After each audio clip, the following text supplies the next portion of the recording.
The union budget announced on Thursday is blaring like a siren for the ruling BJP. But the results of the 5 bi-poll constituencies, which was announced on the same day, is hardly making any noise.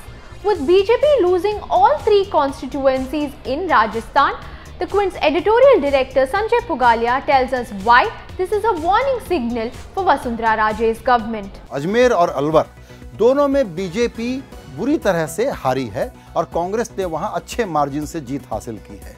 Mandalgarh, जहां कांग्रेस का एक बागी उम्मीदवार था, उसके बावजूद वो seat assembly की कांग्रेस जीत गई है।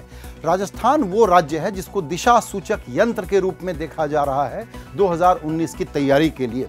एक तो राज्य सरकार की एंटी इनकम्बेंसी, मुख्यमंत्री वसुंधरा राजे के खिलाफ अजीब सा माहौल, और लोकसभा चुनाव में मोदी मैजिक, मोदी का जो प्रीमियम वोट है वो आता हुआ नहीं दिखलाई पड़ रहा। It was the NDA government's final full budget ahead of the Lok Sabha elections in 2019. A few big announcements were made, including the mega health insurance scheme, which, if reports are to be believed, would cost the government rupees 11,000 crores.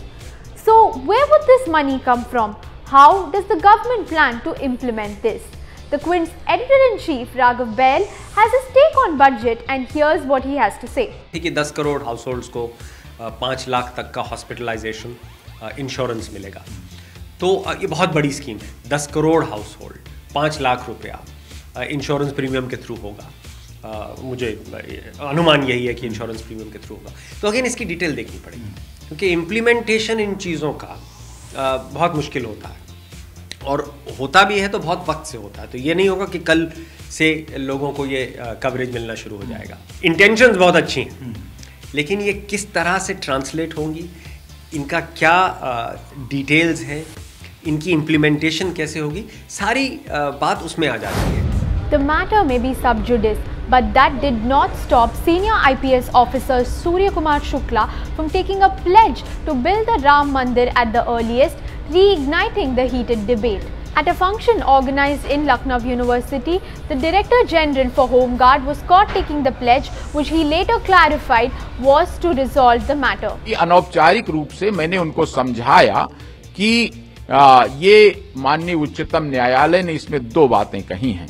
एक कि हिंदू मुस्लिम लोग अगर मिलजुल करके सहानुभूति और सद्भावना के वातावरण में कोई निर्माण का काम करते हैं तो इसमें कोई किसी को दिक्कत नहीं होगी, और यदि यह सहमति नहीं बन पाती तो निकट भविष्य में जब फरवरी से इसकी सुनवाई न्यायालय में, उच्चतम न्यायालय में हो जाएगी, तो उसके जो फैसला होगा उसको सब लोग स्वीकार करेंगे। Malayalam actor Sanusha Santosh was allegedly sexually assaulted on a moving train, but held on to the accused till help arrived.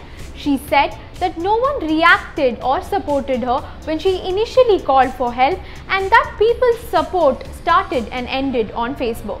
Yeah, nobody actually stood up except me, and there was actually 2 guys.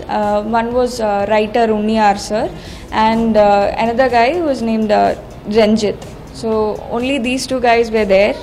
They came when I was shouting, and only these 2 people came and nobody else cared. No one even came and asked what was the issue. India began its ODI series against South Africa by registering a massive 6-wicket win against the hosts in Durban. Left-arm spinner Kuldeep Yadav, he praised on both Mahendra Singh Dhoni and Virat Kohli for helping him make his debut in the South African soil. Listen in to what Kuldeep Yadav had to say. Actually, आपके पास अगर 2 legend हैं, विराट भाई और माही भाई, तो एक जो team को लीड कर रहे हैं और एक जो टीम को लीड कर चुके हैं, तो एज ए स्पिनर आप अगर आपका विकेट कीपर यू नो 50% आपका रोल वो निभा देते हैं, क्योंकि वो इतना क्रिकेट खेल चुके हैं, तो उतना इजी होता है उनको बैट्समैन को रीड करना कि अभी हम लोग यंगस्टर हैं, हम अभी इतना एक्सपीरियंस नहीं है अभी मैच खेलने का, तब भी वो बात करते रहते, बताते रहते हैं कि हाँ अभी इस सिचुएशन में ऐसे बॉल डालना है। तो बस हम बॉलिंग पे फोकस करते हैं और बाकी फील्ड में विराट भाई और माही भाई रहते हैं, तो ईजी रहता है।